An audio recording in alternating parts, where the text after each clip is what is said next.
И ти ли имаш една от онези красиви PVC стойки с QR код? Знаеш ли, сложил си я, стои страхотно и после тишина. Нито нови клиенти, нито някой се е връща отново, просто нищо. И това не е защото си направил нещо грешно. Просто QR кодът сам по себе си не прави чудеса.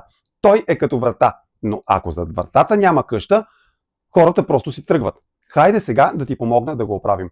Ето какво да направиш, за да работи наистина. Дай нещо, което да ги накара да кажат вау.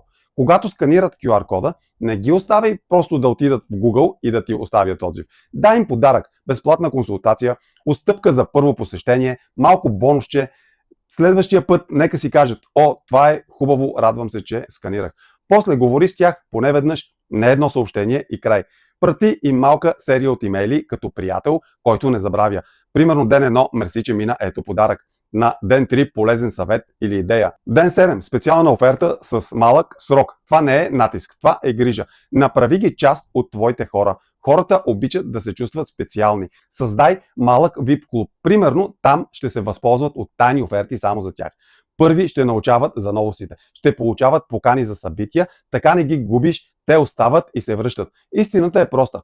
QR кодът не е магия. Ти си магията. Просто направи така, че зад кода да има място, в което хората искат да останат. Напиши само искам и ще ти пратя линк към видеото, където показвам как да настроиш всичко това лесно, стъпка по стъпка.